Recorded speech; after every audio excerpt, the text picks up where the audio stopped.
The candle flame trembled in the Montana darkness, casting shadows that danced across the rough timber walls of the Blackwood cabin. Catherine knelt beside her daughter's bed, one hand pressed against the child's burning forehead, the other clutching a damp cloth that had long since grown warm and useless.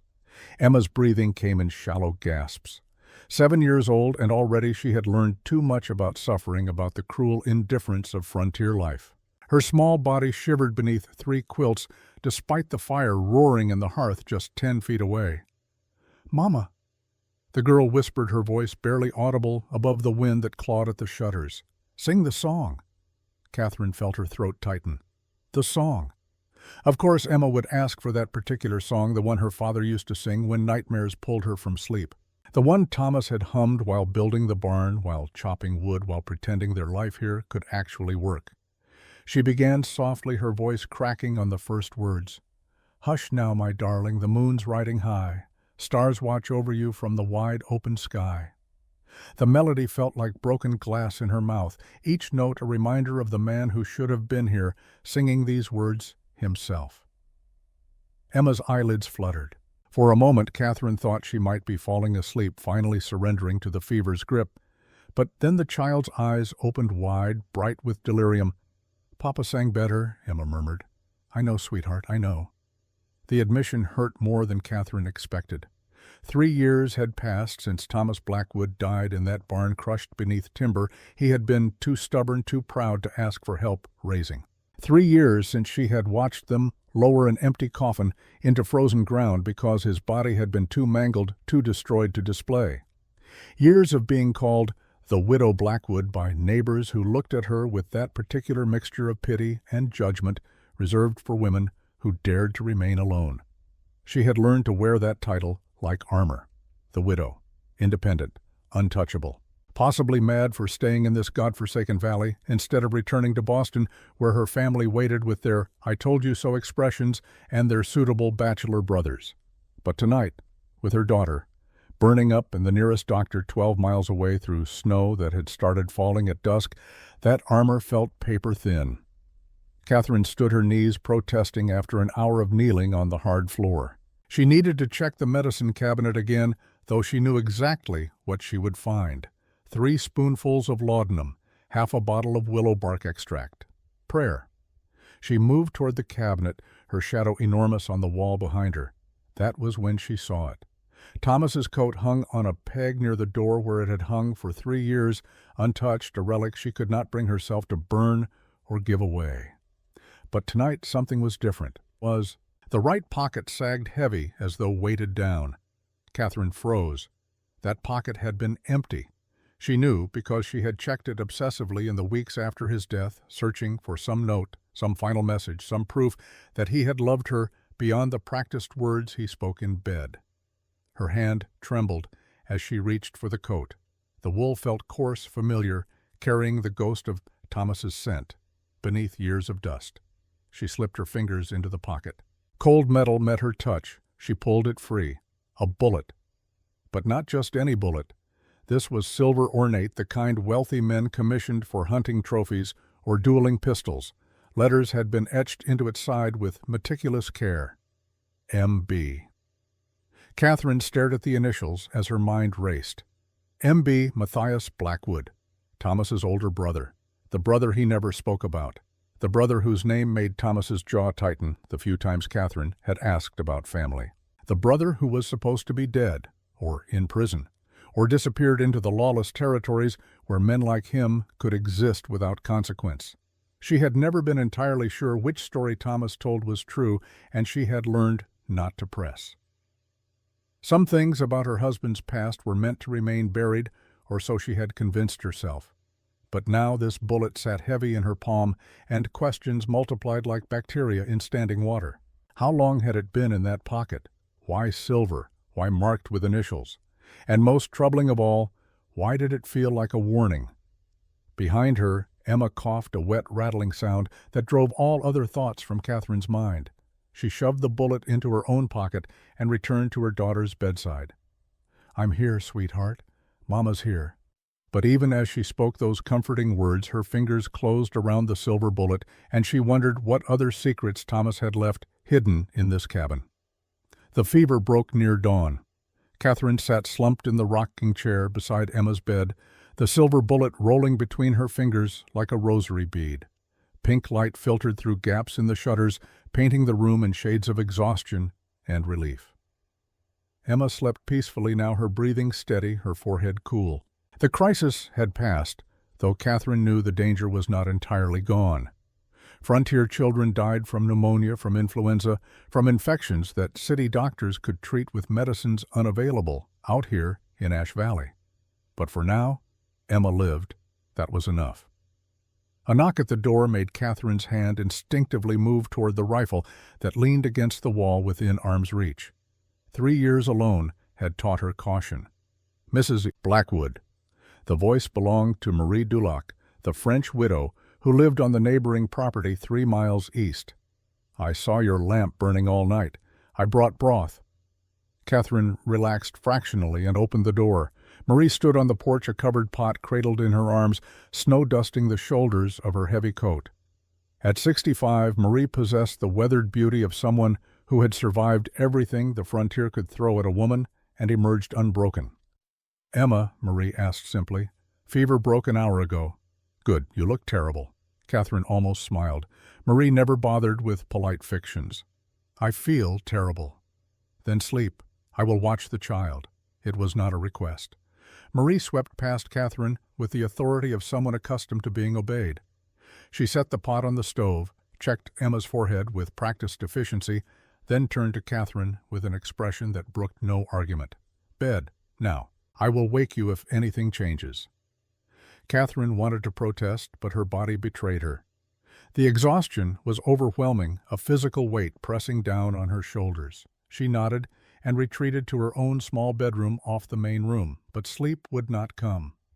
She lay on the narrow bed Thomas had built, staring at the ceiling beams he had hewn, and felt the silver bullet pressing against her hip through the fabric of her dress pocket. M.B. Matthias Blackwood. She had seen Thomas's face go pale exactly once during their 8-year marriage. It had been early on, maybe 6 months after their wedding, when a traveling preacher had come through Ashford. The preacher mentioned hearing about a gang of outlaws operating near the Canadian border, men who robbed stagecoaches and terrorized settlements. The Blackwood Gang, the preacher had called them, led by a man named Matthias. Thomas had left the church service early, claiming sudden illness. That night, Catherine had found him in the barn, sitting in darkness, a bottle of whiskey half empty beside him. "Thomas," she had whispered, "what's wrong?" "Nothing, just ghosts." "What kind of ghosts?" He had looked at her then with an expression she had never seen before and would never see again. Fear. Pure animal fear. The kind that don't stay buried. He had refused to elaborate, and Catherine, still new to marriage, still learning the boundaries of intimacy, had not pushed. She had learned since then that some silences were louder than words, that what a man refused to speak about often mattered more than what he shouted. Now, lying in the bed they had shared, Catherine wondered what other secrets Thomas had taken to his grave, or thought he had taken. She pulled the bullet from her pocket and held it up to the thin morning light filtering through her window. The initials gleamed. Someone had spent considerable time engraving those letters, making them perfect, deliberate. This was not a random bullet. This was a message, but for whom? And about what? Catherine's eyes finally closed as dawn fully broke over Ash Valley. She dreamed of Thomas, of the first time they had met, in a Boston drawing room, where he had looked magnificently out of place in his rough frontier clothes. She dreamed of their wedding, rushed and scandalous, her family refusing to attend. She dreamed of their journey west, of the moment she had first seen this valley and thought it the most beautiful place on earth. And she dreamed of his death. The barn collapsing, the terrible sounds, the silence that came after. When Marie woke her 4 hours later, Catherine's face was wet with tears she did not remember shedding. The next 3 days passed in a blur of recovery and routine. Emma's strength returned slowly but steadily. Marie stayed sleeping on a pallet near the stove, refusing Catherine's protests that she could manage alone. "Alone," Marie said, with her characteristic bluntness, "is how women die out here, Accept help when it is offered. So Catherine accepted.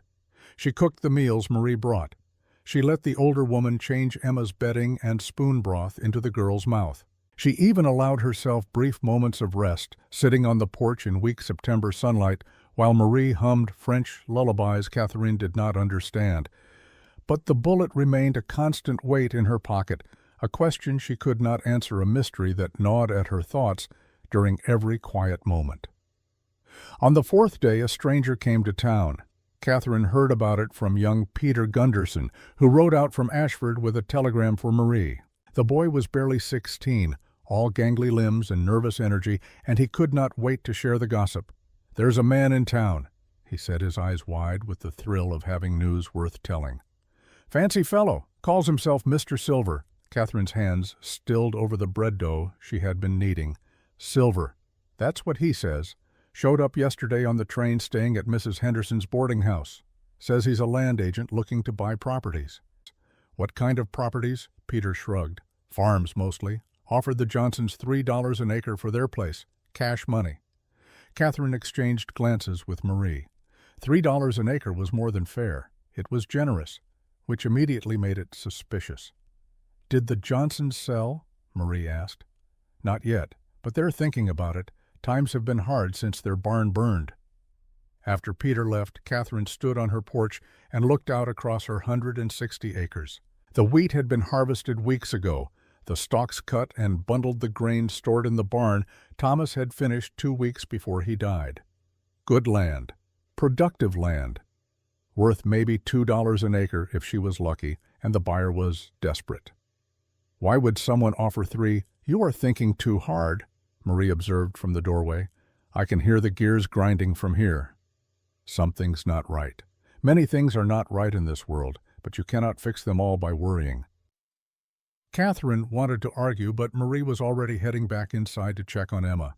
The older woman was probably right. Probably this Mr. Silver was exactly what he claimed to be, a businessman with more money than sense, looking to acquire land while prices were low. Probably. But Catherine had learned to trust her instincts, especially the ones that whispered warnings in the dark. That night, Emma woke screaming. Catherine rushed to her daughter's bedside, heart hammering, expecting to find the fever returned, but Emma's forehead was cool, her eyes wide but clear. "Sweetheart, what is it? Another nightmare." Emma grabbed Catherine's hand with surprising strength for such a small child. "Papa was here." Catherine felt ice crystallize in her stomach. "What? Papa, I saw him, outside my window." "Emma, you were dreaming. Papa is dead." The word stuck in Catherine's throat. She had never actually told Emma the full truth about how her father died, only that there had been an accident, that he was gone, that he loved her very much. "I saw him, Mama. He was standing by the big tree, the one with the rope swing." Catherine's mouth went dry. The rope swing. Thomas had hung it from the old oak 3 months before he died. Emma's favorite place in the world. "You were dreaming, sweetheart. Sometimes when we miss people very much, we dream about them so vividly it feels real." But even as she spoke those rational, comforting words, Catherine's mind was racing. She tucked Emma back under the quilts, hummed the lullaby until the child's breathing steadied into sleep, then quietly retrieved her rifle and moved to the window. Moonlight painted the yard in silver and shadow. The oak tree stood perhaps 50 yards from the house, massive and ancient, its branches spreading like fingers against the star-filled sky. The rope swing hung motionless in the still night air. Nothing moved. No human figure lurked among the shadows. Catherine was about to turn away when she saw it. Fresh tracks in the light dusting of snow that had fallen that afternoon. Boot prints, large, leading from the forest to the oak tree, then back again.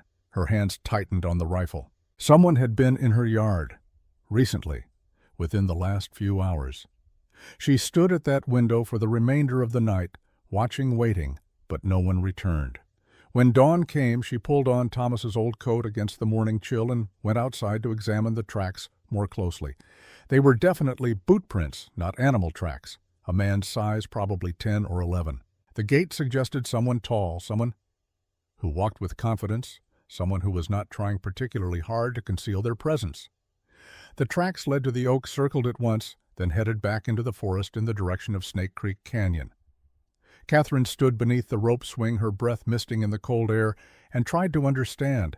Who would come to her property in the middle of the night? Why would they stand here beneath this specific tree, knowing they risked being shot as trespassers? And why? Dear God, why did the boot size match Thomas's exactly? She was still standing there, lost in thought, when Marie called from the house. "Catherine, someone is coming!" Catherine spun, rifle already rising to her shoulder. A single rider approached from the direction of the road, moving at an easy pace that suggested neither urgency nor malice. As he drew closer, Catherine recognized him, Jacob Reed, the new homesteader who had claimed the abandoned Peterson property 4 months ago. He was older than most men who tried to start fresh in Montana territory, probably in his mid-30s, with the weathered look of someone who had spent considerable time outdoors. Former Army, if the rumors were true. Scout or cavalry, no one seemed quite sure. He had been unfailingly polite in their few interactions.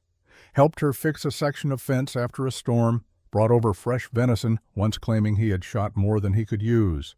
Never overstayed his welcome. Never asked inappropriate questions, never looked at her the way some widowers in the valley did, as though she were a problem that needed solving or an opportunity that might be exploited, which was probably why Catherine found herself relaxing fractionally as he reined his horse to a stop at a respectful distance. "Morning, Mrs. Blackwood." He touched the brim of his hat. "Hope I'm not disturbing you." "Mr. Reed." Catherine kept the rifle lowered but ready. "What brings you out this way?"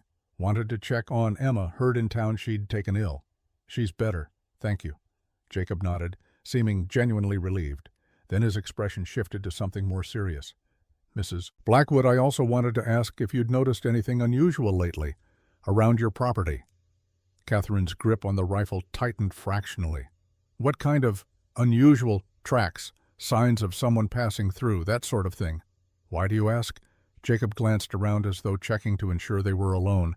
When he spoke again, his voice was lower, more careful. "There have been reports. Men traveling through the valley, not homesteaders or prospectors, professional types. The kind who carry expensive weapons and don't ask permission before crossing private land. You've seen these men. Tracks, mostly. But last night, I thought I saw someone near the creek that borders both our properties.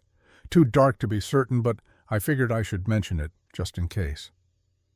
Catherine studied his face, looking for deception, for hidden motives. She found only what appeared to be genuine concern. "I appreciate the warning, Mr. Reed." "Jacob," he said. "We're neighbors. Might as well use given names." "Then you should call me Catherine." Something flickered in his eyes. Surprise, maybe, or pleasure. It was gone before she could identify it. "Catherine," he repeated as though testing how the name felt. "If you need anything, I'm just 3 miles east, and I'm a light sleeper. I can take care of myself." "I don't doubt that for a second." He touched his hat brim again. "But sometimes it helps to know you're not entirely alone out here." He turned his horse and rode away before Catherine could respond. She watched him go, unsettled by the conversation in ways she could not quite articulate. Jacob Reed knew something, or suspected something. The question was what and why he chose to warn her rather than investigate himself. Marie appeared beside her, moving with the uncanny silence old women sometimes possessed. "That one is interesting. He's a neighbor. He is a man who looks at you the way a man should look at a woman, not with pity, not with calculation, with respect. Marie, I am old, not blind. And I am telling you, Catherine Blackwood, that man would die for you if you asked. Whether that is useful or dangerous, I cannot say." Catherine wanted to argue, but the words would not come. Instead, she turned her attention back to the boot prints in the snow, following their path with her eyes toward the dark line of forest where they disappeared. Respect or not, Jacob Reed was asking too many questions, and in Catherine's experience, people who asked questions usually already knew half the answers. 5 days after Emma's fever broke, Mr. Silver came to call.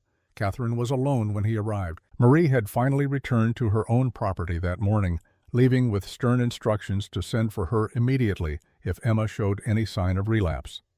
Emma herself was napping, finally sleeping through the afternoon without nightmares. So when the knock came at the door, Catherine answered it herself, rifle in hand but held low and out of immediate sight. The man on her porch was everything Peter Gunderson had described, and more. Tall, probably 6 feet, with the kind of lean build that suggested either excellent tailoring or genuine physical fitness. His suit was Eastern expensive, entirely inappropriate for Montana territory. His boots, however, told a different story. They were worn broken in the kind of footwear a man wore when he actually walked places rather than simply posing in drawing rooms. His face was handsome, in a careful way, like a poker player who had learned to control every muscle. Dark hair graying at the temples, eyes that seemed gray or blue depending on the light, a smile that showed perfect teeth and reached absolutely nowhere near those eyes. Mrs. Blackwood. His voice carried traces of education, but also something else. An accent scrubbed almost clean, but not quite. Southern, maybe, or Irish. I hope I'm not intruding. That depends on why you're here, Mr. Silver. His smile widened fractionally. Direct. I appreciate that. May I come in? No. If her bluntness surprised him, he hit it well. Then perhaps we could speak on the porch. I have a business proposition that might interest you. Catherine stepped outside, pulling the door closed behind her to keep the cold air from reaching Emma. She kept the rifle visible now, a clear statement of boundaries. Mr. Silver glanced at the weapon, but did not comment. Instead, he gestured toward her fields, her barn, the mountains beyond. You have a beautiful property, Mrs. Blackwood. 160 acres, if I'm not mistaken. Good soil, reliable water from that creek, excellent location for someone looking to establish roots in the territory. I'm not selling. I haven't made an offer yet, and I'm telling you not to bother. This land isn't for sale. Mr. Silver nodded slowly, as though this was exactly the response he expected. I understand your attachment. Your late husband built much of this himself, didn't he? The barn, the house. A man's legacy should be respected. The way he said late husband made Catherine's skin prickle with unease. There was something knowing in his tone, something that suggested he understood more than a casual land agent should about her personal history. Mr. Silver, I've given you my answer. Was there anything else? Actually, yes. He reached into his coat pocket, moving slowly, clearly aware of the rifle in Catherine's hands. He withdrew a small leather case and opened it to reveal a business card. I represent certain interests that are looking to acquire multiple properties in Ash Valley. We're prepared to offer very generous terms. $5 an acre, Mrs. Blackwood. Cash paid immediately upon transfer of deed. $5. Catherine felt her breath catch. That was more than generous. That was absurd. Her entire property would be worth $800 at that price. More money than she had seen in 3 years, more money than made any kind of sense. Why, she asked. I beg your pardon? Why would anyone pay that much for farmland in Montana territory? What aren't you telling me? Mr. Silver's smile finally faltered, replaced by something harder, more honest. Mrs. Blackwood, I represent people who value privacy and discretion. They believe this valley has certain qualities that make it desirable for their purposes. Beyond that, the details are not something I'm at liberty to share. Then we have nothing further to discuss. I think we have a great deal to discuss. Mr. Silver's voice dropped lower, losing its veneer of politeness. Your husband, Thomas Blackwood, before he came to this valley, before he married you, he was involved in certain activities that might surprise you. Catherine's hands tightened on the rifle. My husband was a logger, a carpenter, a good man. I'm sure he was all those things, but he was also Thomas Blackwood, younger brother of Matthias Blackwood. I assume that name means something to you. The silver bullet in Catherine's pocket seemed to burn against her hip. I don't know what you're talking about. Of course you don't. Mr. Silver smiled again, and this time it looked almost genuine, almost sympathetic. Mrs. Blackwood, I'm going to leave my card. When you're ready to have an honest conversation, you can reach me at Mrs. Henderson's boarding house. But I should warn you, my employers are not patient people, and neither are certain others who have recently taken an interest in this valley. Is that a threat? It's a fact. Good day, Mrs. Blackwood. I hope we can speak again under more cordial circumstances. He walked back to his horse, a fine black mare that probably cost more than most people in Ash Valley earned in a year. He mounted with practiced ease and rode away without looking back. Catherine stood on her porch for a long time after he disappeared, staring at the business card in her hand. heavy-stocked, expensive printing. It said simply, Mr. Silver Acquisitions Agent. And beneath that an address in Helena. No first name, no company name, just Mr. Silver as though he were a character from a children's story. A villain too obvious to be truly dangerous. Except Catherine had spent 8 years married to a man who kept secrets. She recognized the scent of them the way farmers recognized coming rain. Mr. Silver knew about Matthias, which meant he knew things about Thomas that Catherine herself did not. And the fact that he had come here to this specific property with this specific offer suggested those things mattered in ways Catherine could not yet understand. She was still standing there when Emma's voice called from inside. "Mama, I'm hungry." Catherine tucked the business card into her pocket beside the silver bullet and went to feed her daughter. Whatever was coming, whatever secrets were rising from Thomas's past like ghosts from restless graves, she would face them. She had no choice. Because the alternative was selling this land, this legacy, this last piece of the life she and Thomas had tried to build. And that Catherine Blackwood had decided was not going to happen, not for $5 an acre, not for 50, not for anything in this world. The nightmares returned that night. Catherine woke to Emma screaming around 2 a.m.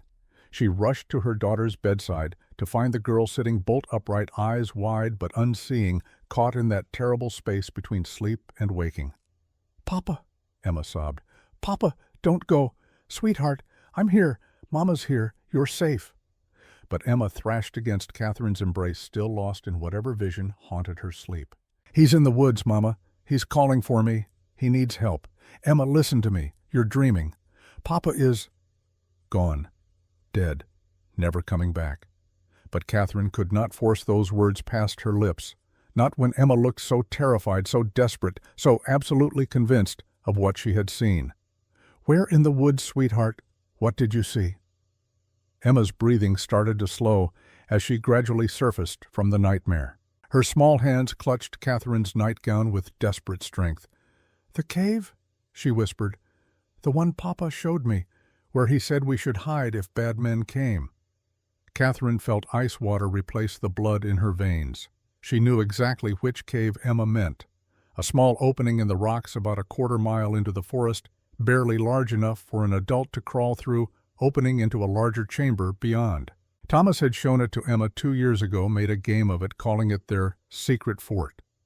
Catherine had thought it was just a father entertaining his daughter. Now she wondered if it had been something else entirely, a contingency plan, an escape route, a hiding place for something valuable. "Did Papa say anything else in your dream, sweetheart?" Emma's eyes were clearing now, the fog of sleep dissipating. "He said to tell you, the 3 stars point the way." "What does that mean, Mama?" "I don't know, baby. I don't know." But that was a lie. Catherine knew exactly what it meant. Thomas had been an amateur astronomer, one of the few educated interests from his mysterious past.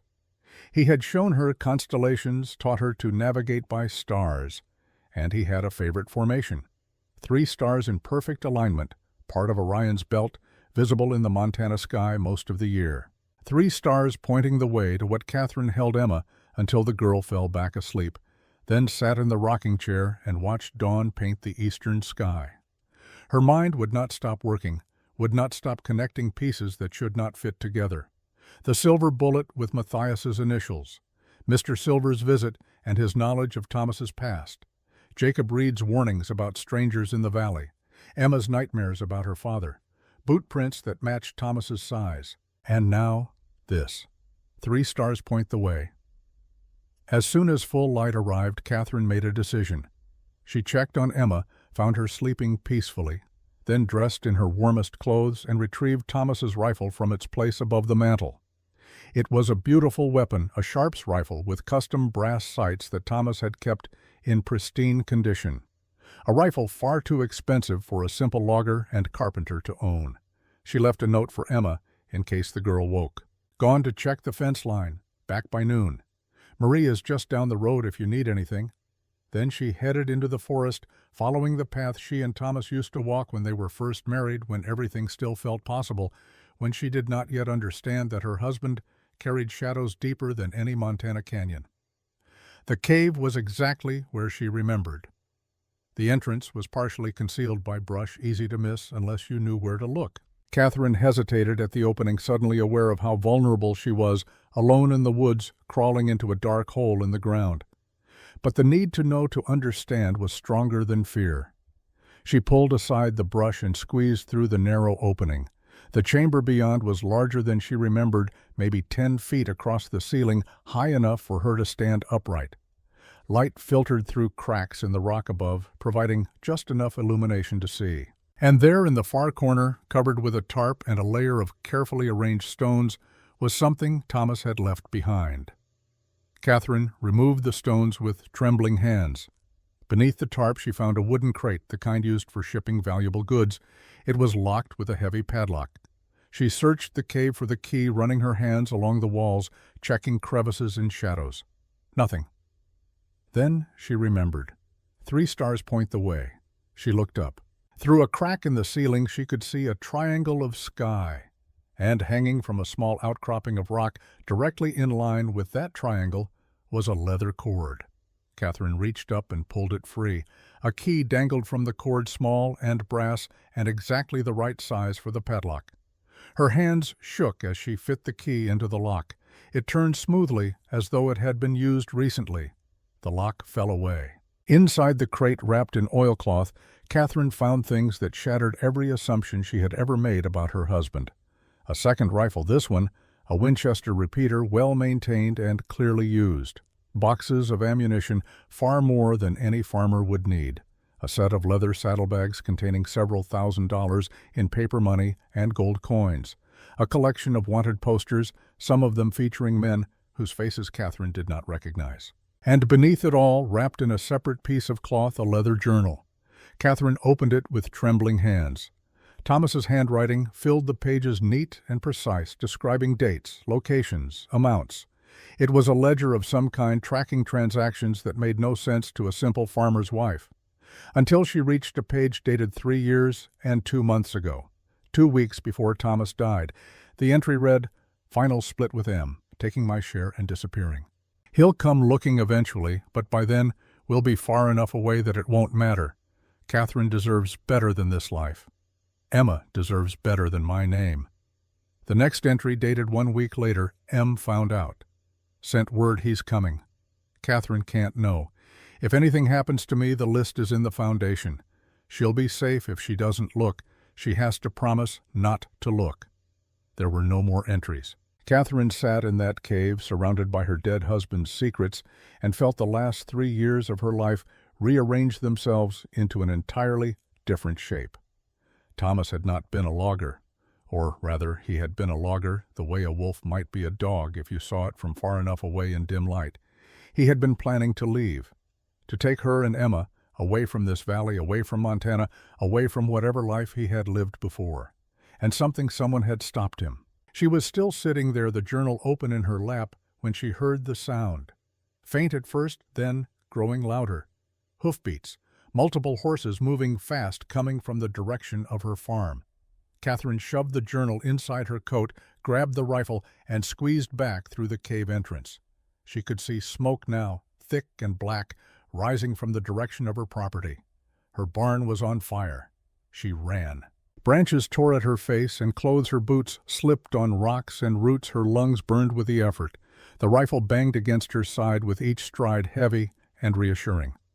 By the time she reached the tree line at the edge of her property, the barn was fully engulfed. Flames leaped 50 feet into the air, sending sparks swirling into the morning sky. The heat was intense even from 100 yards away. Marie stood in the yard, Emma clutched tight in her arms. Both of them were crying. Catherine burst from the trees and Marie's head snapped around. Relief and terror warred on the old woman's face. "Catherine, thank God, I thought you were inside. What happened?" "I don't know. I came to check on Emma, and the barn was already burning. Someone must have—" Marie's voice trailed off. She was staring past Catherine into the forest. Catherine turned. A man stood at the edge of the trees, tall, broad-shouldered, wearing clothes that had once been fine but were now travel-worn and stained. A hat pulled low over his face. In his hands he held a Winchester rifle, but it was pointed at the ground, not raised in threat. "Mama," Emma's voice was tiny, frightened. "Mama, it's Papa." Catherine's vision tunneled. Her hands tightened on her own rifle. The world seemed to slow each heartbeat an eternity. The man reached up and removed his hat. Thomas Blackwood's face looked back at her. Older, thinner. A scar running down his left cheek that had not been there 3 years ago, but unmistakably, impossibly him. He opened his mouth as though to speak, then seemed to change his mind. Instead, he simply stood there, rifle-lowered, hat clutched in one hand, looking at his wife and daughter with an expression Catherine could not decipher. Behind them, the barn collapsed with a roar of flame and timber. Emma screamed. Marie held the girl tighter, murmuring useless comfort. And Catherine Blackwood, who had buried her husband 3 years ago, who had mourned and survived and learned to be strong alone, felt her legs give way. She sat down hard in the dirt of her yard rifle, forgotten in her lap, and stared at the ghost who wore her husband's face. Thomas took a step forward, then stopped. He laid the rifle carefully on the ground, a gesture of peace or surrender. Then he pulled something from his pocket and set it on a nearby fence post before backing away. An envelope, heavy paper sealed with wax. "I'm sorry," he said. His voice was rougher than Catherine remembered, as though he had not used it much in recent years. "I'm so sorry, Kate. I'm still alive. They're coming for what I took. Protect Emma. Trust no one." He picked up his rifle and melted back into the forest before Catherine could find words, before she could move, before she could do anything but sit in the dirt and watch him disappear as thoroughly as a dream upon waking. Marie broke the silence first. Mother of God. Catherine rose on shaking legs. She walked to the fence post, picked up the envelope, broke the seal. Inside was a single sheet of paper covered in Thomas's handwriting. "Kate, I know you have questions. I can't answer them here, not now. But you need to know that everything I did to protect you and Emma. The barn had to burn. There's evidence in the foundation that would get you killed if they found it. I'm sorry I couldn't warn you sooner. I'm sorry for everything. They're coming. The man who calls himself Mr. Silver works for people who will stop at nothing to get what I took from them.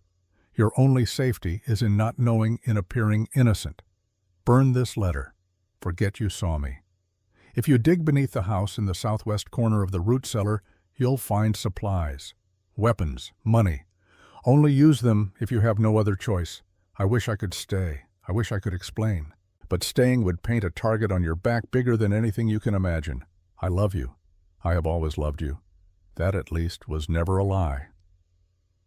T. Catherine read the letter 3 times before her hands stopped shaking enough to strike a match. She watched the paper curl and blacken, watched Thomas's words turn to ash, watched 3 years of grief and anger and confusion burn away to leave behind something harder. Clarity. Her husband was alive. Her husband was a liar. Her husband had secrets that men would burn down buildings to uncover. And her husband had left her again with nothing but cryptic warnings and hidden supplies. Emma was still crying in Marie's arms. The barn was still burning. And Catherine knew with absolute certainty that this was only the beginning. She turned to Marie. "Take Emma to your house. Lock the doors. Don't let anyone in except me or Jacob Reed." "Catherine, what are you going to do?" "I'm going to dig up my root cellar. And then I'm going to find out what my husband was so desperate to hide that he faked his own death for 3 years. Marie's eyes went wide. "Catherine, if those men are as dangerous as Thomas says, then they're about to learn that widows in Montana Territory are not as helpless as they appear." Catherine walked toward her house with purpose now, weapon-ready journal tucked inside her coat and the taste of ash on her tongue. Behind her, the barn burned. Ahead of her, darkness waited in a root cellar, secrets buried beneath her feet for 3 years. And somewhere in the forest, Thomas watched. Or maybe he had already fled. It did not matter, because Catherine Blackwood had spent years of being afraid. Years alone. 3 years being the poor widow who needed everyone's pity and no one's respect. That woman had died in the moment she saw her husband's face. The woman who remained was someone else entirely, someone harder. Someone who understood that love and lies often wore the same face. Someone who was done being protected, done being kept in the dark, done being anyone's victim or martyr or innocent bystander. The root cellar doors stood open like a mouth in the earth. Catherine descended into darkness, rifle in one hand, matches in the other. And in the shadows at the edge of the forest, a different figure watched. Not Thomas. Someone older, taller, with a face that bore resemblance to the ghost who had just disappeared.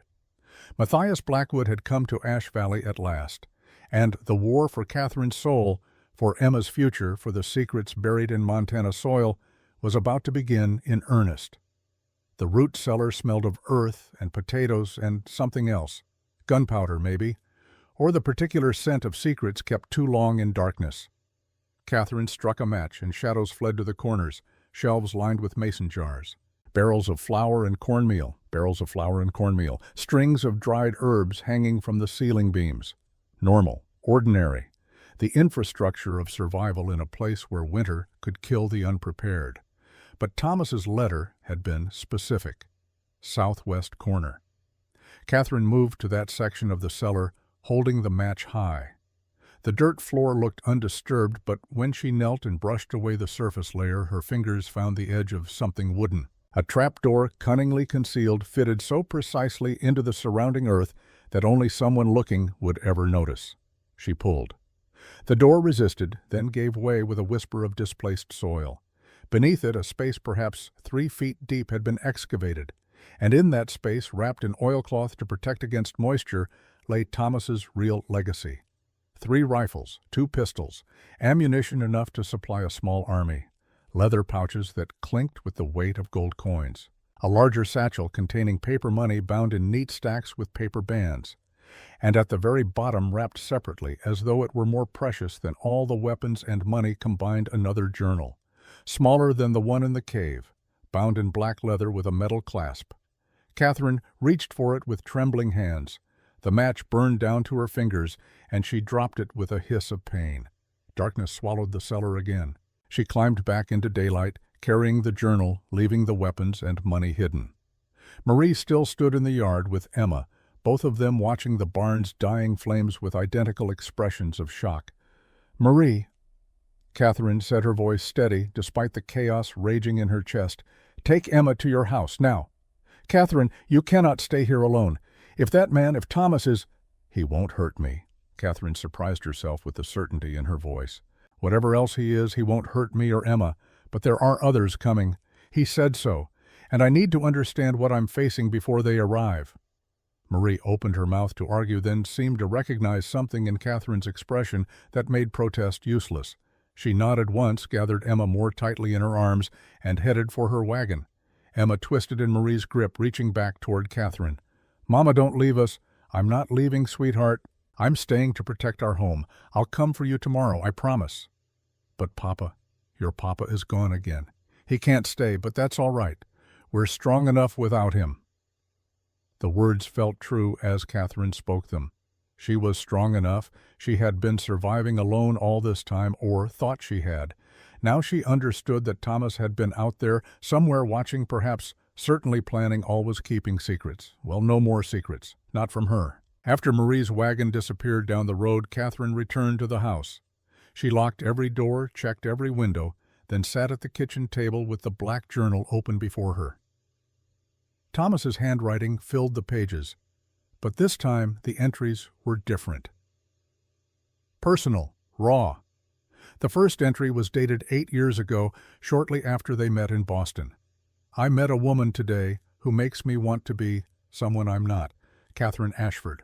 She plays piano like an angel and looks at me like I'm not a criminal wearing gentleman's clothes. I should leave Boston. I should disappear back into the territories where men like me belong.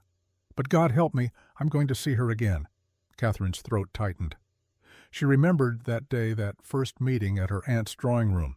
Thomas had been so out of place among the Boston elite, but he had spoken to her about stars, about the Montana sky, about freedom in a way that made her carefully ordered life feel like a cage. She turned pages, reading entries that chronicled their courtship, their scandalous quick marriage, their journey west. But threaded through the romance was another story. Thomas's growing desperation to leave his old life behind, his brother's letters increasingly threatening. Debts owed, promises broken, partners betrayed, and then 2 years into their marriage, an entry that made Catherine's blood run cold. "Matthias knows where I am. He sent one of his men to Ashford yesterday. didn't approach me directly, just stood across the street and made sure I saw him. The message was clear. I owe him. My share of the jobs we pulled before I left. My loyalty. My silence. I can give him money. I've been saving working extra pretending to Catherine that I'm just ambitious. But loyalty, silence. Those he can't have. Not anymore. I have a family now. I have something worth protecting. I need to find leverage. Something big enough that Matthias will leave us alone. Something that proves I'm more valuable alive and free than dead or forced back into the gang. Catherine read faster now, watching Thomas's plan unfold across the pages. How he learned that the Blackwood gang was doing more than robbing stagecoaches. They were working for someone powerful. Providing muscle for land grabs intimidation, the kind of organized crime that required political protection. How Thomas had slowly, carefully gathered evidence, names, dates, payments. Proof that Judge Cornelius Hargrave, one of the most respected men in Montana Territory, was using outlaws to clear land for his own development schemes. The list. That was what Thomas had stolen. Not money, not gold, information. The final entry, dated 3 days before Thomas's supposed death, made Catherine's hands shake. I made a mistake. I thought having the list would make Matthias leave us alone. I thought I could trade it for my freedom. But Hargrave found out. And now Matthias says the only way to fix this is my death. A real death, not a fake one. He gave me a choice. Die for real, or disappear so thoroughly that everyone believes I'm dead. He'll stage the accident, make it convincing. And in exchange, I give him the list and never contact Catherine or Emma again. I'm going to take the deal, not because I'm a coward, though God knows I am, but because if I die, Catherine and Emma lose everything. If I disappear, they keep the farm. They keep their lives. And maybe if I can stay hidden long enough, Hargrave will forget about them. I'm writing this in case something goes wrong, in case Matthias doesn't keep his word, in case Catherine needs to know the truth. I love you, Kate. I loved you from the first moment you smiled at me in that ridiculous drawing room. I love you enough to become a ghost, to let you hate me, to let Emma grow up thinking her father was just an unlucky carpenter. Because hating a coward is better than mourning a murdered man, and Emma deserves a chance to be more than an outlaw's daughter. If you're reading this, I'm either dead or you've found something that forced you to look. Either way, I'm sorry. I'm so goddamn sorry. Catherine closed the journal and sat in silence for a long time. The barn had burned down to embers outside. Afternoon light slanted through the kitchen window. Everything looked normal, ordinary, exactly as it had this morning, but nothing would ever be normal again. Thomas had faked his death to protect them, or so he claimed. But 3 years had passed, and now he was back burning evidence, leaving cryptic warnings, disappearing again without explanation. What had changed? Why now? The answer came with the sound of hoofbeats approaching from the east. Catherine rose armed and moved to the window, a single rider moving at an easy pace. Not Thomas, someone bigger, older, with the kind of presence that made experienced horses nervous. The man who had stood at the forest edge watching while Emma cried. The man whose initials were carved into a silver bullet. Matthias Blackwood had come calling. Catherine met him on the porch, rifle visible but not yet aimed. Matthias reined his horse to a stop at a respectful distance and removed his hat. His face was a harder, older version of Thomas's. Same bone structure, same gray eyes, but carved from stone where Thomas had been shaped from clay. "Mrs. Blackwood," he said, his voice a rumble like distant thunder, "I know you have no reason to trust me, but I need you to listen. Get off my property. In a minute. First, you need to understand something. Your husband didn't burn that barn to destroy evidence. He burned it because someone else was coming to do the same thing tonight. Someone who wouldn't have cared if you and your daughter were inside." Catherine's finger moved closer to the trigger. "You're lying." "I'm not. Look in the ashes when they cool. You'll find accelerant cans. Professional work. Thomas got here just ahead of them and did it himself to make it look random, to protect you. He could have warned me. He tried. 3 nights ago. Left you that bullet. Today he left the letter, but he's running out of time, Mrs. Blackwood, and so are you." Matthias dismounted slowly, hands visible, moving like a man approaching a spooked animal. He walked to the porch steps and stopped there, looking up at Catherine with an expression she had not expected. sadness, bone deep and genuine. "I came to warn you," he said, "not to threaten, not to demand. To warn you that my brother has gotten himself into something so deep that even I can't pull him out. And you and that little girl are caught in the middle. Why should I believe anything you say? You're the reason Thomas left. You and your gang and your criminal life." "You're right, I am." Matthias sat down on the porch steps, the gesture so casual, so unthreatening, that it disarmed Catherine more than any weapon could. "I raised Thomas after our parents died. I was 16, he was 8. I did what I had to do to keep us alive. Stealing, lying, eventually worse things. I taught him everything, how to shoot, how to survive, how to lie." He looked up at her, and Catherine saw something in his face that made her chest tighten. Regret, real and raw and absolutely devastating. "I also taught him that family was everything, that we protected our own no matter what. But I was wrong, Mrs. Blackwood. I taught him loyalty to a life that would only get him killed. When he met you, when he tried to leave, I should have let him go, should have been happy he found something better than what I could offer. But you didn't. No, I came after him, demanded my share, threatened him, forced him to choose between the life he wanted and the life I needed him for."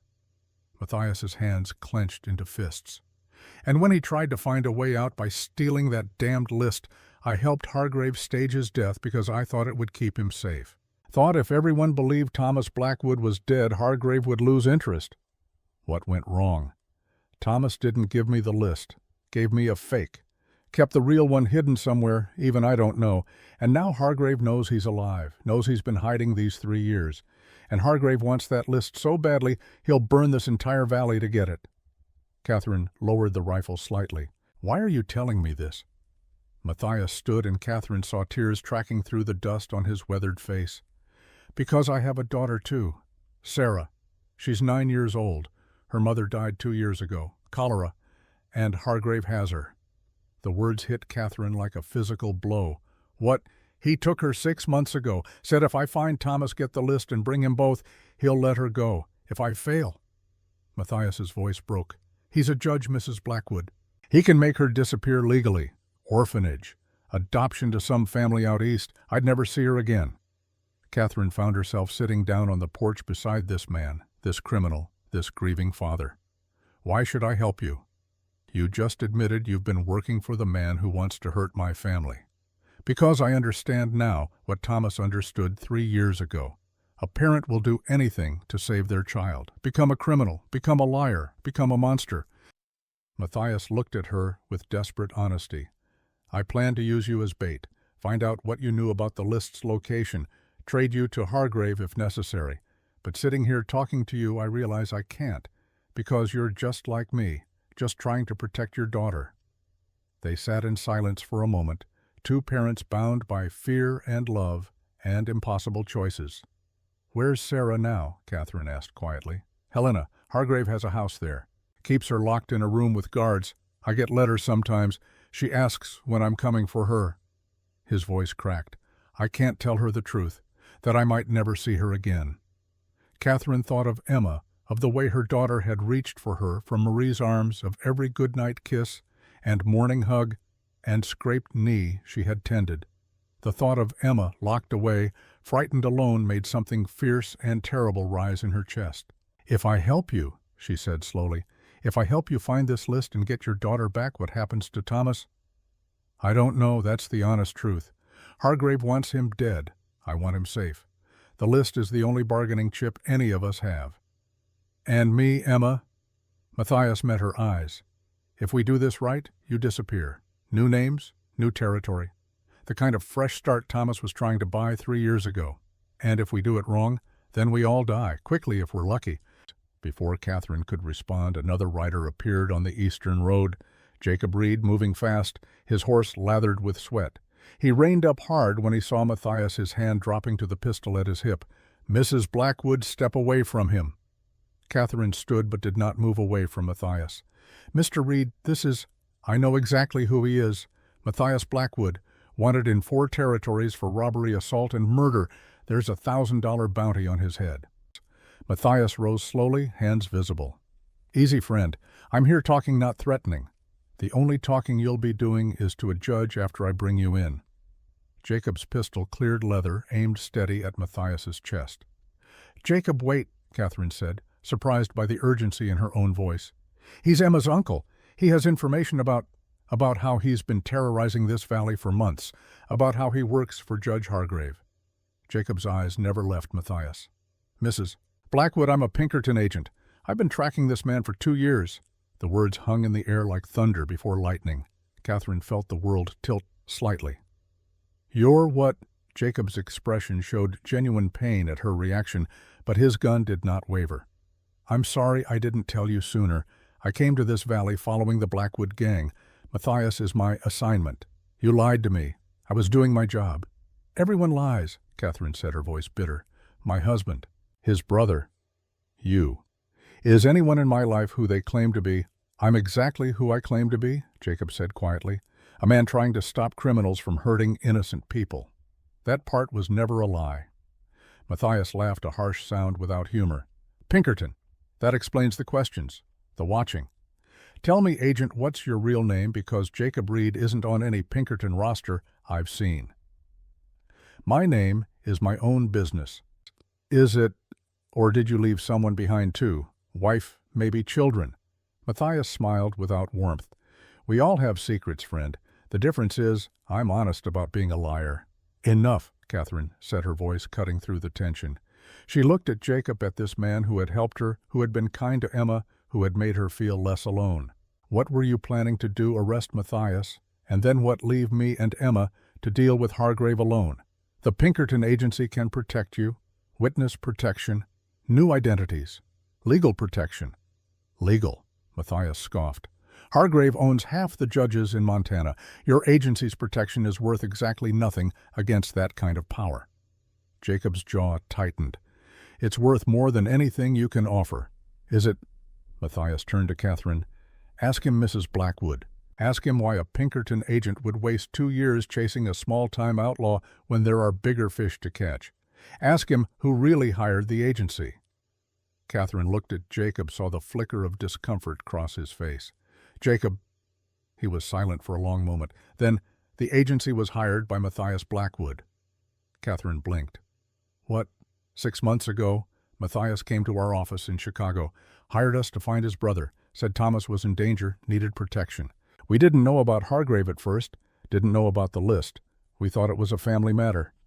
"Until you started digging," Matthias finished. "Until you figured out the real story.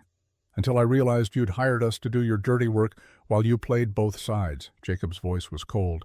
"You're not here to save your brother Matthias. You're here to deliver him to Hargrave." "I'm here to save my daughter." The pain in Matthias's voice was so raw, so genuine, that even Jacob's gun hand wavered slightly. Catherine saw it, saw the moment of doubt cross Jacob's face. "He has a daughter," Catherine said quietly. "Sarah, 9 years old. Hargrave is holding her hostage." Jacob's expression shifted. For just a moment, something like sympathy flickered in his eyes. Then it hardened again. "I'm sorry about your daughter. Truly. But I can't let you use Mrs. Blackwood to get to your brother. Too many people have already been hurt." "Then help us," Catherine said. The words surprised her, even as she spoke them. "You say you can protect Emma and me. Prove it. Help us get Sarah back. Help us stop Hargrave." "Catherine, that's not how this works. I'm a law enforcement agent, not a—" "Vigilante," Matthias supplied. "Outlaw, isn't that what we'd be if we went after a sitting judge without proper warrants and legal procedures?" "Yes," Jacob said simply. "And I won't ask you to become what I've spent my life fighting against." Catherine looked between them. 2 men, both claiming to want her safety, both offering different paths. Jacob's way meant trusting a system that had already failed her husband, that had allowed Hargrave to operate with impunity for years. Matthias's way meant becoming complicit in crimes she could barely imagine. But there was a third option, her option. "Get off my property," she said. "Both of you." Both men stared at her. "Catherine," Jacob began, "I said leave. I need time to think, to decide what I'm going to do without either of you trying to manipulate me into your version of the right choice." "Mrs. Blackwood," Matthias said carefully, "Hargrave's men could be here by tonight. You don't have time to—" "Then I'll make time. Now go, both of you." Matthias went first, mounting his horse with a last long look at Catherine. I'll be watching the valley. If you need me, fire 3 shots. I'll come." After he rode away, Jacob holstered his pistol and approached the porch. "Catherine, I know you're angry, but please let me help you properly. The legal way." "The legal way," Catherine repeated. "The way that lets judges hold little girls hostage. The way that let my husband fake his death because he had no other option." "Tell me, Jacob, how well has the legal way been working for people in this valley?" He flinched. "Not well, but—" "No buts. I appreciate your honesty finally, but I need you to leave now. I'll make my own decision about who to trust." Jacob nodded slowly. Before he turned to go, he reached into his coat and pulled out a small leather case. Inside was a photograph, a woman and a young boy, maybe 5 years old, standing in front of a house. "My wife Grace and my son Michael," he said quietly. "Cholera took them 5 years ago in Kansas. I've been trying to die honorably ever since, doing work that might make their deaths mean something, protecting people like you and Emma. That's not a lie." He tucked the photograph back into his coat. "3 shots if you need me, I mean that." Then he was gone, and Catherine stood alone on her porch with a burned barn smoldering in her yard and impossible choices weighing on her shoulders. She went inside and found Emma's favorite doll, the one Thomas had carved from wood when their daughter was 3. She held it close and let herself cry for the first time since seeing Thomas's face in the forest. When the tears stopped, Catherine made her decision. She retrieved paper and pen and wrote 2 letters. One to Marie explaining that she would be gone for a few days but would return for Emma, asking the older woman to keep her daughter safe no matter what. The other letter was harder. It was addressed to Emma, to be opened only if Catherine did not return. It told the truth about Thomas, about why he left, about how much he loved them both. It told Emma to be strong, to trust Marie, to remember her mother not as a victim, but as a woman who fought for what mattered. Catherine sealed both letters, then went back to the root cellar and retrieved the weapons and money Thomas had hidden. She loaded the rifles, filled her pockets with ammunition, and strapped one of the pistols to her hip beneath her coat. Finally, she went to Emma's room and took the red ribbon her daughter had given her in the forest. She tied it around the barrel of her rifle, a promise and a prayer combined. Then Catherine Blackwood walked out into the gathering dusk and fired 3 shots into the air. She did not know who would come first. Matthias offering alliance with the devil, she at least understood. Jacob offering protection, she did not entirely trust. Or Hargrave's men offering nothing but violence. But she was done waiting, done hiding, done being the helpless widow who needed protecting. She would find the list. She would save both little girls. And she would make every man who had lied to her, used her, or underestimated her pay for that mistake. The frontier, Thomas had once told her, was where you discovered who you really were. Catherine was about to prove him right in ways he could never have imagined. Matthias arrived first, materializing from the forest shadows like something conjured. He saw the weapons, the ammunition, the determined set of Catherine's shoulders, and smiled. "You chose. I chose to save 2 little girls. Everything else is negotiable." "Good enough." He pulled a map from his saddlebag and spread it on the porch railing. The list. Thomas hid it somewhere in this valley.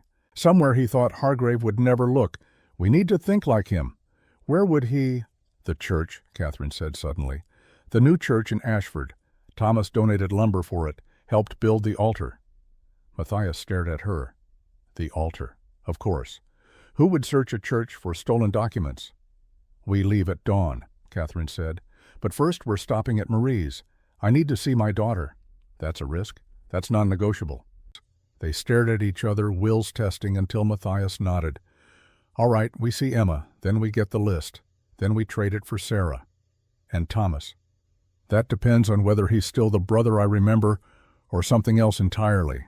Catherine thought about the journal, about Thomas's final words, about 3 years of silence and secrets. "I think he's both, and neither. I think he's a ghost trying to be a man again." "Ghosts," Matthias said quietly, "are just memories that won't stay buried." They were preparing to leave when Jacob emerged from the darkness, his horse tied somewhere out of sight, moving on foot with a tracker's silence. "I can't let you do this," he said. Catherine raised her rifle. "You can't stop us." "I know." Jacob's face was anguished. But I can help you. Off the books, outside the law, the way I should have helped my own family before it was too late." Matthias studied him. "Why would a Pinkerton agent throw away his career for strangers? Because I buried my wife and son in Kansas dirt 5 years ago, and I swore on their graves I'd never let another family suffer if I could prevent it. That oath matters more than any badge." Catherine lowered her rifle. "If you come with us, there's no going back. You'll be as wanted as we are." "I know." Jacob's smile was sad and beautiful and broken. "I've been looking for a way to die that matters. This will do." And so the alliance was formed. The widow, the outlaw, the agent, 3 people with nothing left to lose and everything to protect. They rode out in darkness, 3 horses carrying riders bound by desperation and impossible hope. Behind them, Catherine's farm stood empty. The barn was ash. The house was dark. But in Marie's cottage, 3 miles away, Emma slept safely, a letter tucked beneath her pillow. A mother's love watching over her even in absence. The hunt for the list had begun.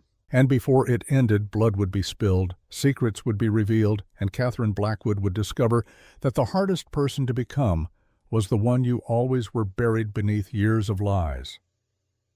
Meanwhile, 40 miles away in a Helena safe house, Thomas Blackwood sat across from Judge Hargrave. The room was thick with cigar smoke and tension. "Your wife is quite resourceful," Hargrave said, sliding a glass of whiskey across the table. "More resourceful than you led me to believe." Thomas stared at the drink but did not touch it. "She's a survivor. I told you that from the beginning. A survivor who's now working with my enemies, with your brother, with a Pinkerton agent." Hargrave leaned forward. "That wasn't part of our arrangement, Thomas. Our arrangement was that I give you the list and you leave them alone." "The arrangement changed when you gave me a fake list 3 years ago." Hargrave's voice turned cold. "You thought I wouldn't figure it out, that I'd just accept those forged documents and disappear." Thomas's jaw tightened. "I needed time." "Time's up." Hargrave stood, retrieved a rifle from the corner, and placed it on the table between them. "Here's your new choice. You lead me to the real list. And when we find Catherine and your brother, you kill her yourself. Prove your loyalty isn't just words." "I won't." "Then Sarah Blackwood dies. Not Matthias's daughter, yours. The one you call Emma." Thomas's face went white. "You said you'd leave Emma out of this." "I lied, just like you lied to me, just like you've been lying to everyone." Hargrave smiled. "So what's it going to be, Thomas? Your wife or your daughter?" "You can't save both." Thomas reached for the rifle with shaking hands. "Good choice," Hargrave said. "We leave at dawn." The widow was dead. What emerged from her ashes remained to be seen. The church in Ashford stood white against the pre-dawn darkness, its steeple pointing toward stars that were already fading. Catherine, Matthias, and Jacob dismounted 100 yards away, tying their horses in a copse of cottonwoods where they would not be visible from the road. The town was silent. Too silent. No dogs barking. No early risers preparing for the day's work. The kind of silence that preceded violence, that settled over places where bad things were about to happen. "Something's wrong," Jacob whispered, his hand already on his pistol. Matthias nodded. "Hargrave's men are here, or were here recently. You can feel it." Catherine felt it too, that prickling awareness along her spine that Thomas had taught her to trust when they hunted together in the early days of their marriage. "The forest knows when predators are near," he had said. "So do people if they remember to listen." They moved through the darkness like ghosts, keeping to shadows, avoiding the main street. The church had a back entrance that Thomas had installed himself a simple door that led directly to the small room behind the altar where the minister prepared for services. Catherine tried the handle, locked. She reached into her pocket and pulled out a thin piece of metal bent at one end.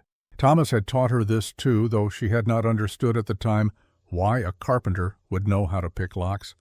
Now she understood too much. Every skill he had shared, every lesson disguised as games or practical knowledge, had been preparation. He had been training her to survive in a world she did not know existed. The lock clicked open. They slipped inside. The church interior smelled of wood polish and candle wax and old hymn books. Catherine led the way to the altar, a beautiful piece Thomas had constructed from oak with intricate carvings along the base. Angels and vines, and hidden among them so subtle you would never notice unless you knew to look a pattern of 3 stars. "Here," she whispered, running her fingers along the carving. "This panel. It's different from the others." Matthias knelt beside her, producing a small knife. He worked the blade into the seam between panels, applying gentle pressure. Something clicked. The panel swung outward on concealed hinges, revealing a hollow space inside the altar's base. And there, wrapped in oilcloth just like the journals, was a leather document case. Matthias reached for it with trembling hands. Catherine stopped him. "Wait. Before we open it, I need to know something.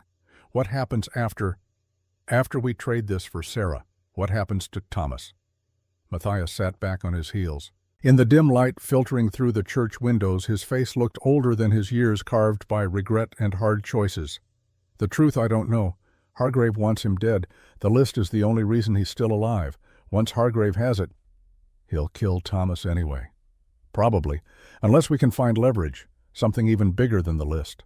Or," Jacob said quietly, from where he stood watch at the door, "we make sure Hargrave never gets the chance." Catherine and Matthias both turned to look at him.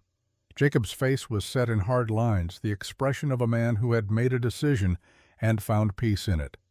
"What are you suggesting?" Catherine asked. "I'm suggesting that some men are beyond law and justice. That sometimes the only way to stop a monster is to become one yourself just for a moment. Just long enough." "You're talking about murder," Matthias said. "Not judgment, but simple fact.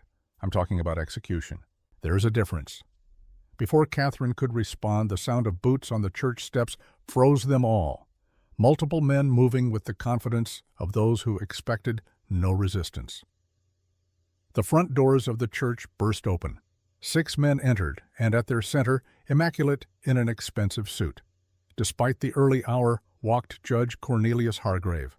He was smaller than Catherine expected. Maybe 5'8" with thinning gray hair and the soft build of a man who spent his life behind desks. But his eyes were cold and intelligent, and the men around him carried weapons with the ease of professional killers. "Mrs. Blackwood," Hargrave said, his voice cultured and pleasant. "Mr. Blackwood, and the mysterious Pinkerton agent who thinks I don't know every move made in my territory. How predictable you all are." Catherine stood slowly, the document case clutched in her hands. Matthias and Jacob flanked her hands near their weapons, but not yet drawing. They were outnumbered and outgunned. Any fight here would be suicide. "You have something that belongs to me," Hargrave continued, walking down the center aisle as though he were attending Sunday service. "I've been very patient, very understanding, but my patience has limits." "Where's Sarah?" Matthias demanded, his voice raw with desperation. "Safe, comfortable. Better cared for than she would be with an outlaw father." Hargrave smiled. "She's quite taken with her new governess. Already forgetting about you, I imagine. Children are resilient that way." Matthias's hand moved toward his gun. Jacob caught his wrist, barely perceptible a warning. "Not yet." "The list," Hargrave said, extending his hand. "Give it to me now, and we can all walk away from this. You get the child. I get my property. And we pretend this unfortunate misunderstanding never happened." "And Thomas?" Catherine asked. "Your husband is a ghost, Mrs. Blackwood. Ghosts can't testify in court, can't threaten civilized society. I'm content to let him remain dead if he stays that way." It was a lie. Catherine could hear it in the smoothness of Hargrave's tone, see it in the way his men positioned themselves to block every exit. They had no intention of letting anyone leave this church alive. She looked at the document case in her hands. 3 years of secrets. Proof of corruption that could destroy Hargrave's empire. Names, dates, amounts, everything Thomas had died for or thought he had. And suddenly Catherine understood. This was never about the list. It was about control. About ensuring that people like Hargrave could operate without consequence, while people like her, like Thomas, like Matthias, were forced to choose between impossible options. She made her choice. "No," she said simply. Hargrave's pleasant expression cracked. "I beg your pardon. I said no. You're not getting the list. You're not getting to walk away and continue destroying lives. And you're sure as hell not keeping that little girl. Mrs. Blackwood, I don't think you understand the situation. My men have you surrounded. You have seconds to reconsider before this becomes significantly more unpleasant. I understand perfectly. You're a coward who hides behind bought judges and hired guns. And I'm done being afraid of cowards." For a moment, genuine surprise crossed Hargrave's face. Then it hardened into something ugly. "Kill them, all of them. Make it look like they killed each other fighting over the list." The church exploded into violence. Matthias drew and fired in one smooth motion, dropping the man closest to Catherine. Jacob took down another, his Pinkerton training evident in the precision of his shot. Catherine dove behind a pew, clutching the document case as bullets splintered wood above her head. But they were outnumbered. Hargrave's men were professionals, spreading out, finding cover, establishing crossfire. This was a fight they could not win through skill alone. Then the back door of the church crashed open, and Thomas Blackwood stepped through, Sharp's rifle raised, face set in grim determination. Then the back door of the church crashed open, and Thomas Blackwood stepped through, rifle in hand, face set in grim determination. "Hello, brother," he said to Matthias. "Thought you might need help." He fired 3 times fast and accurate, evening the odds. "Hello, brother," he said to Matthias. "Thought you might need help." He fired 3 times fast and accurate, evening the odds. Hargrave's men scattered, seeking better positions. In the chaos, Hargrave himself retreated toward the front entrance, shouting orders. Thomas crossed to Catherine in 3 long strides.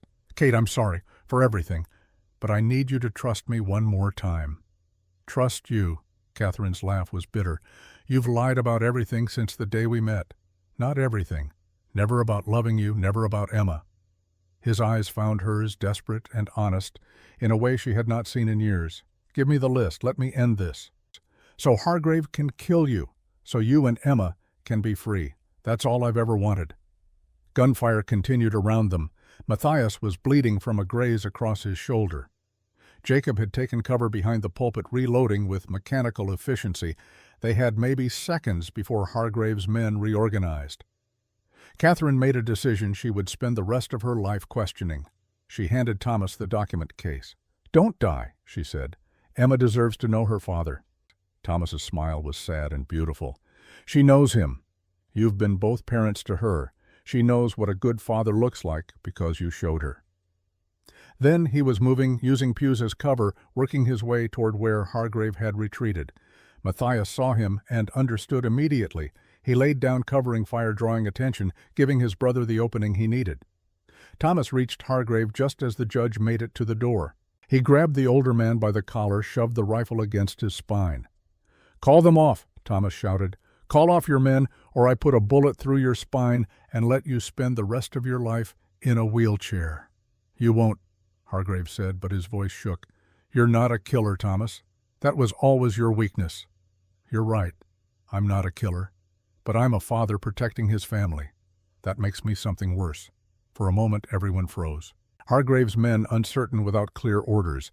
Matthias and Jacob, weapons trained but holding fire. Catherine, watching from behind her pew, barely breathing. "Here's what's going to happen," Thomas said, his voice carrying through the church.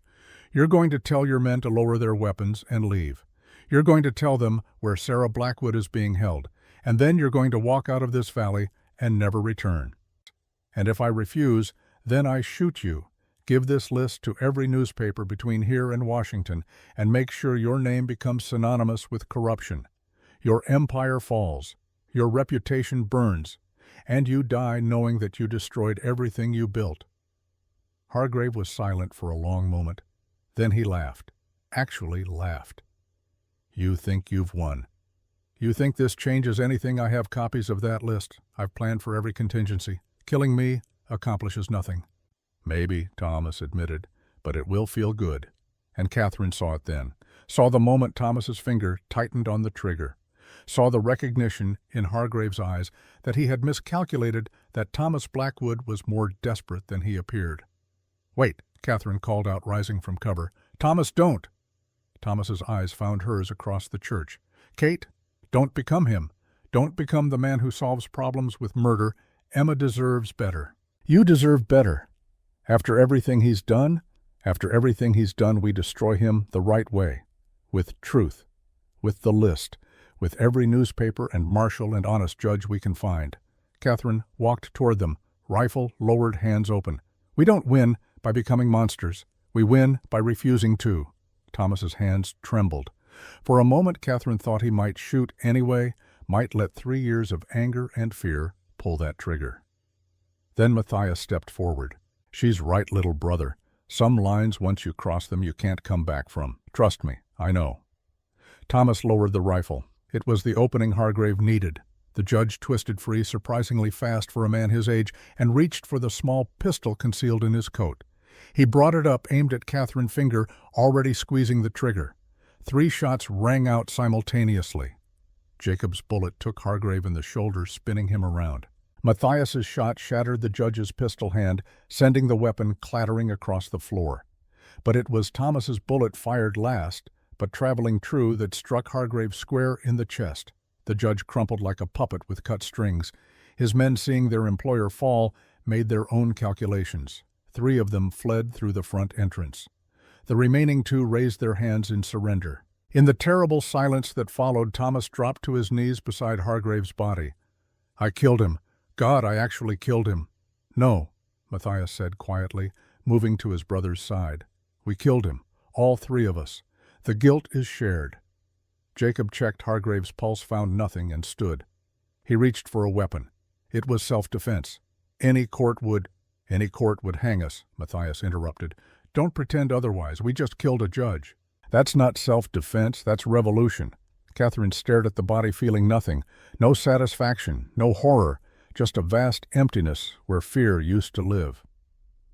"Where's Sarah?" One of the surrendered men, younger than the others and clearly terrified, spoke up. "Helena, the Grandview Hotel, room 12. She's with a woman named Mrs. Carver. The judge paid her to watch the girl." "If you're lying," Matthias began. "I'm not, I swear. The judge, he made us do things, but we never hurt the kid, just watched her, made sure she couldn't run." Jacob moved with decisive speed, disarming and binding both men. "We need to leave. Now. Gunshots in a church will bring every curious soul in Ashford. We have maybe 10 minutes before this place is swarming with witnesses." They moved with practiced efficiency, born of desperation. Catherine retrieved the document case from where Thomas had dropped it. Matthias searched Hargrave's body, finding papers, money, and a telegraph that made his face go pale. "What is it?" Catherine asked. "Instructions, sent yesterday.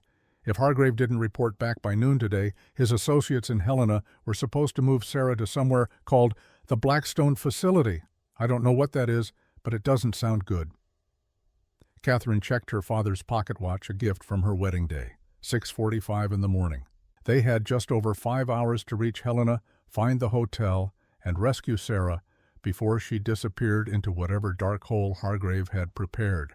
"We ride hard," Thomas said, already moving toward the back exit. "Change horses in Clearwater. We can make Helena by 11 if we push." "Thomas," Catherine said, stopping him with a hand on his arm, "after we get Sarah, after this is over, you can't come back." He flinched as though she had struck him. "Kate, I mean it. Emma deserves stability, peace. A life where men with guns aren't breaking down our door. You being alive, being near us, puts a target on her back." "I know." Thomas's voice broke. "I've known that for 3 years. Why do you think I stayed away?" "Because you're a coward," Catherine said, and meant it kindly. "Because you're afraid of being a father more than you're afraid of dying. And maybe that's for the best. Maybe Emma needs a father who's brave enough to let her go." Thomas opened his mouth to argue, but Matthias cut him off. "Later. We grieve what we've lost and figure out the future after we save my daughter. Move." They ran. The ride to Helena was brutal. 3 horses pushed to their limits, changed twice for fresh mounts at friendly homesteads where Matthias was known, and no questions were asked. Catherine's legs ached, her back screamed, but she did not slow down. Somewhere ahead, a 9-year-old girl was waiting, praying for rescue she had no guarantee would come, just like Emma had prayed for her father to come home. The parallel was not lost on Catherine. They reached Helena at 10:45, covered in trail dust, exhausted, and armed for war. The Grandview Hotel was a respectable establishment in the center of town, the kind of place where a well-dressed woman traveling with a child would draw no unwanted attention. "We can't all go in," Jacob said.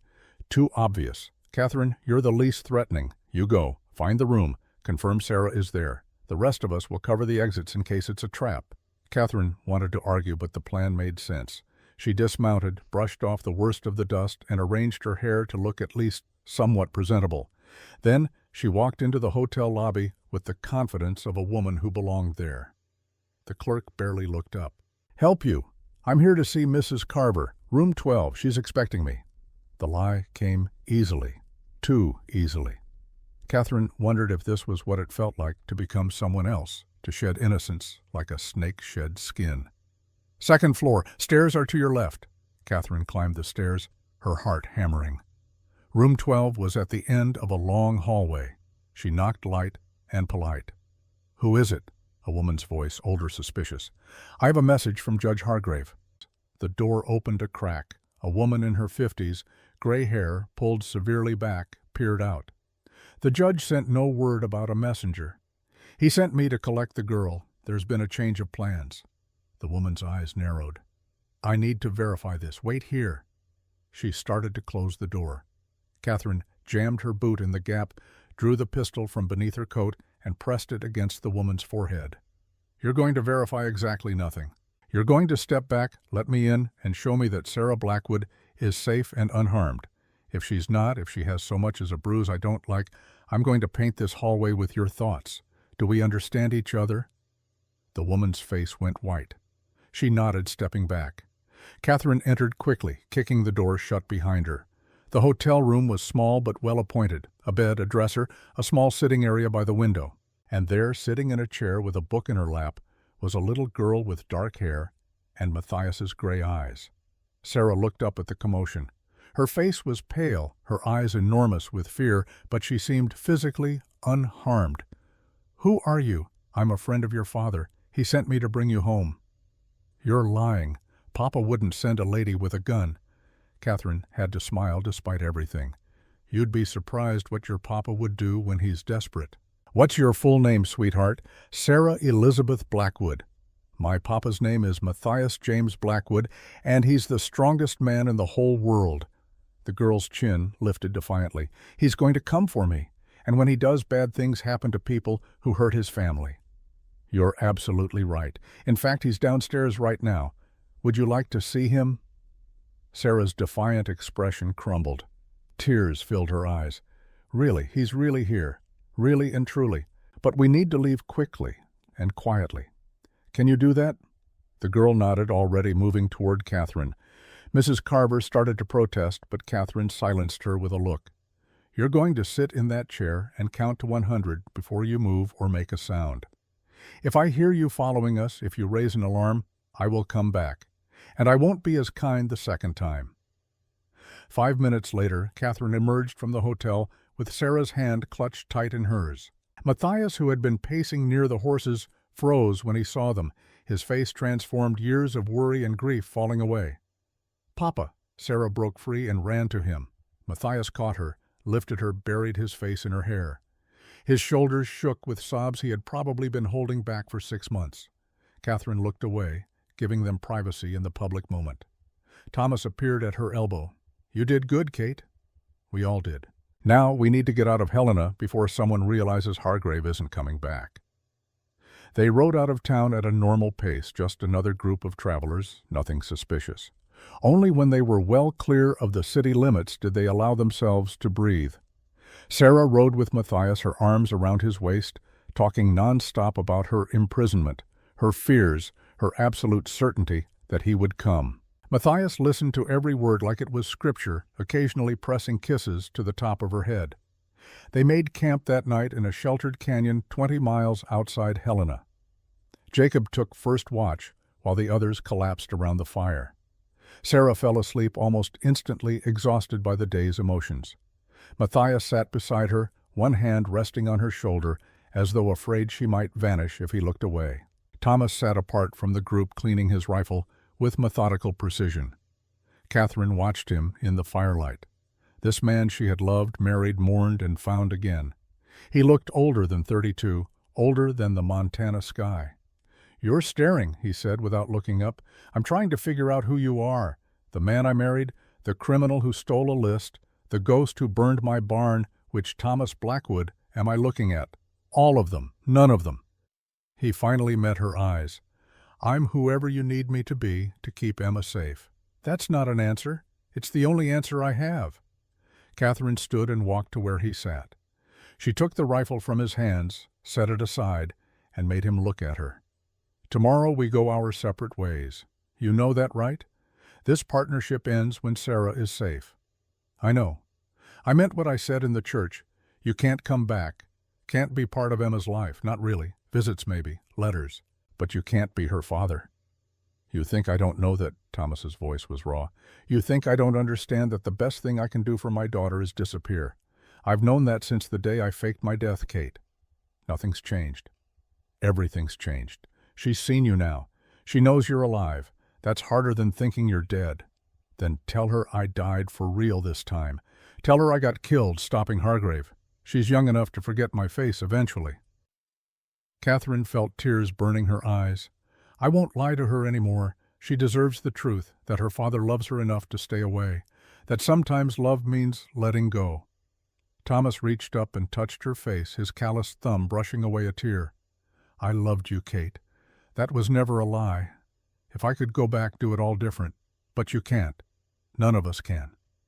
They sat in silence for a while, watching the fire burn down to embers. Finally, Thomas spoke again. What will you do? After this is over? I don't know. Go back to the farm maybe. Try to rebuild. Or maybe sell it and start over somewhere Hargrave's associates won't find us. Catherine pulled the document case from her pack. This list. It's worthless now, isn't it? Hargrave's dead. The threat is gone. The threat is never gone. Hargrave was just one head of the Hydra. But maybe you can use it differently. Send it to newspapers. Let the truth out. Destroy the corruption instead of just hiding from it. That's your call to make, not mine. You stole it. You decide what happens to it. Thomas took the case, weighed it in his hands, then held it out to her. No, it's yours now. You're the one who has to live with whatever consequences come. Choose wisely. She took the case and tucked it back in her pack. Wise choices seemed in short supply these days. Jacob appeared from the darkness, silent as smoke. Something's wrong. Riders approaching. Maybe 4, maybe 5, coming fast. Everyone was on their feet instantly. Matthias shook Sarah awake gently. Sweetheart, I need you to be very quiet and very brave. Can you do that? The girl nodded, instantly alert. She had learned too young how to wake, ready for danger. They doused the fire and took positions in the rocks overlooking the trail. The riders came into view moments later. 5 men well-armed, moving with purpose. Not Hargrave's men. These looked different. Military bearing, professional. Pinkertons, Jacob breathed. My agency. They tracked me. Will they help us? Catherine whispered. I don't know. I've been off assignment for 3 days. They might be here to arrest me along with Matthias. The riders stopped at their cold campfire. The lead man dismounted and examined the ground with a tracker's eye. He looked up, scanning the rocks, and called out, Jacob Reed, I know you're out there. So is Matthias Blackwood and whoever else you've gotten tangled up with. I'm Agent Harrison from the Chicago office. We need to talk. Jacob stepped into view, hands visible, but near his weapons. Harrison, what are you doing here? Looking for you. Judge Hargrave was found dead in a church in Ashford this morning. 3 bullets, 3 different calibers. Word is you were seen leaving town in the company of known criminals. The agency wants answers. The agency can go to hell. Hargrave was a monster. He deserved what he got. Harrison's expression was unreadable in the darkness. Maybe so, but you know how this works. We enforce the law even when the law protects men like Hargrave. Come back to Chicago. Face the review board. If it was justified, you'll walk. And if it wasn't, then you hang. The standoff stretched. Catherine could feel Thomas and Matthias tensing, preparing for violence. Sarah whimpered softly, and Matthias's arm tightened around her. Then Harrison did something unexpected. He raised his hands, showing they were empty, and stepped away from his horse. Off the record, Hargrave had my partner killed 2 years ago, made it look like an accident. I've been waiting for someone to put that bastard down ever since. So officially, I'm here to bring you in. Unofficially. He pulled a flask from his coat, took a long drink, and poured the rest on the ground. Unofficially, I got drunk in a saloon in Helena and passed out. Didn't wake up until noon tomorrow. By then, you and your friends were long gone. I looked, but tracking at night in this terrain is impossible. Jacob stared at him. "You're letting us go. I'm getting drunk and failing at my job. What you do with that information is your business." Harrison remounted his horse. His fellow agents looked confused but followed his lead. Before riding away, Harrison called back one last time. "Reed, if you're smart, you'll disappear. Change your name. Maybe head to California or Oregon, somewhere the Pinkerton agency doesn't have much reach, and whoever's with you, same advice." Then they were gone, swallowed by darkness and the vast Montana night. Matthias lowered his rifle. "We just got lucky." "We just got a chance," Catherine corrected. "What we do with it is up to us."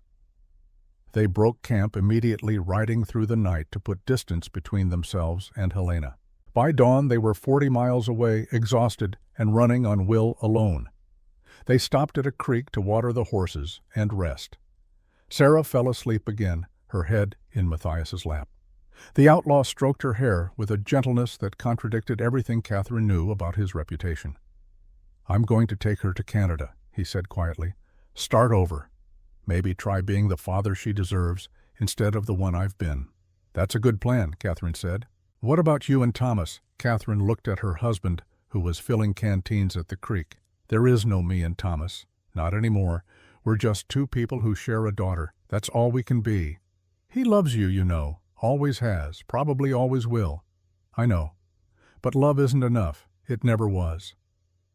When they parted ways 3 hours later at a crossroads, it was with the awkward formality of strangers.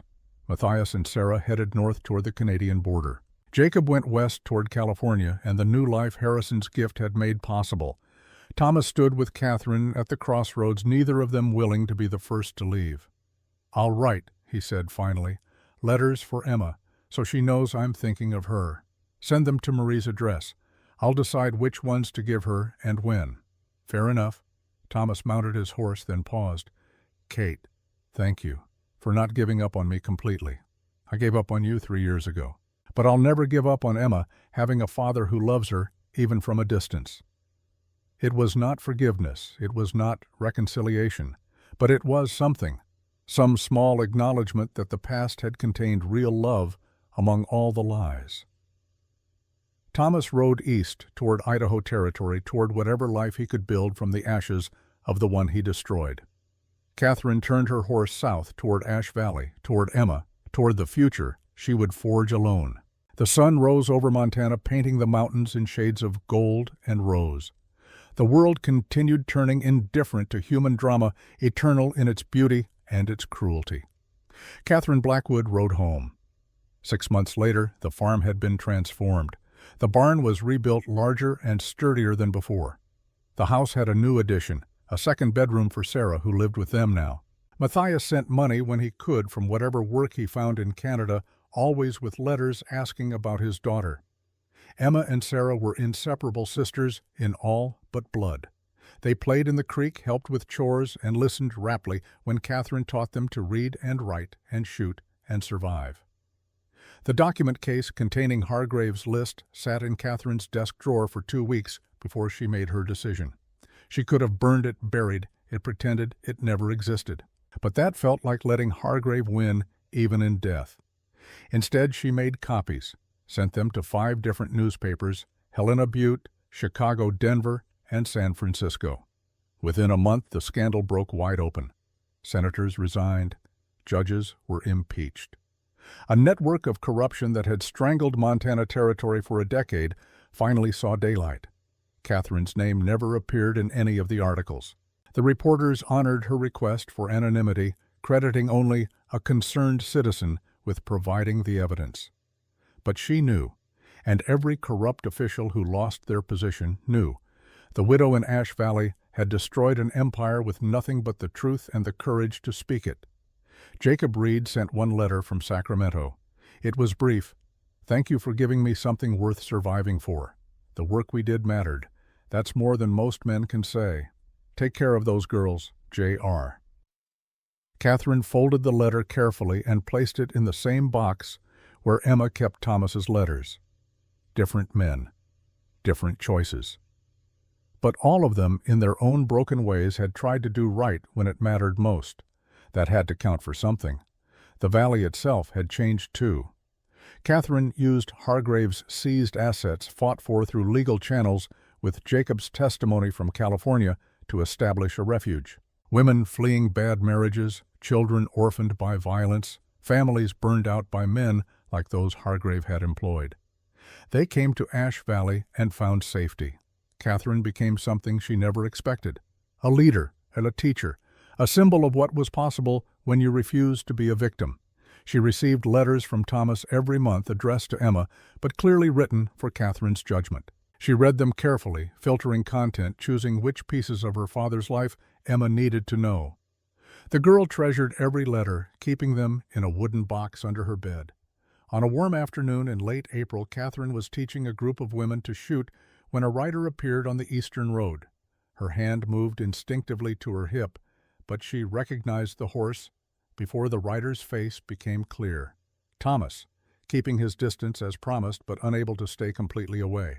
He stopped at the property line and dismounted. Emma saw him and ran heedless of Catherine's rules about approaching strangers.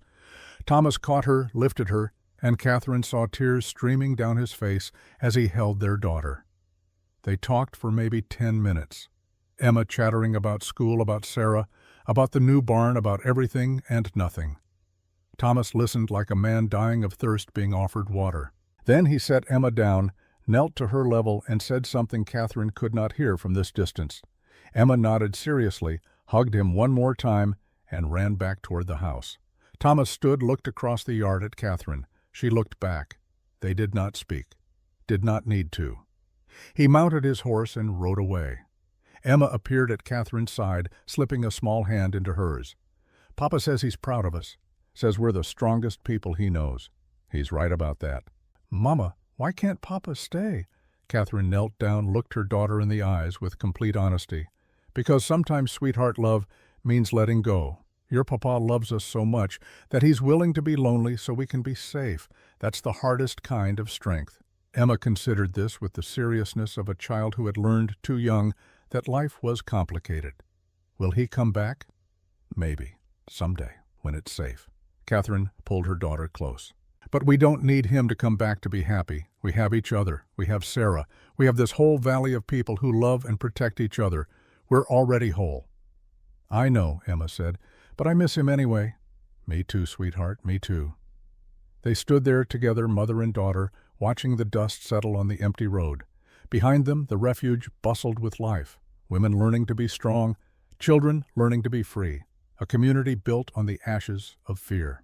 Catherine thought about the widow she had been 6 months ago. Isolated, afraid, keeping secrets even from herself.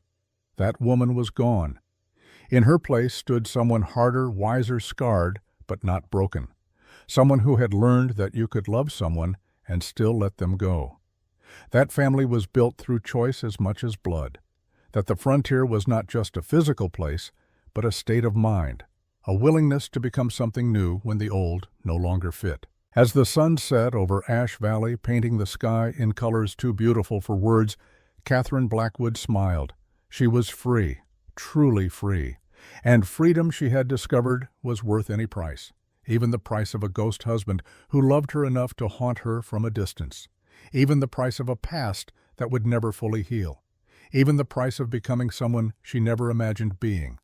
The widow's secret was, this strength was not the absence of fear or pain or loss. Strength was carrying those burdens and choosing to keep walking anyway. Choosing to build, choosing to love, choosing to survive. And Catherine Blackwood, once the pitied widow, now the valley's unspoken guardian, had chosen. She would keep choosing every day until the day her story ended. And when that day came, she would go, knowing she had lived on her own terms, raised her daughter to be strong and true, and built something worth protecting from the ruins of a life she had not chosen. That was enough. That was everything. The end.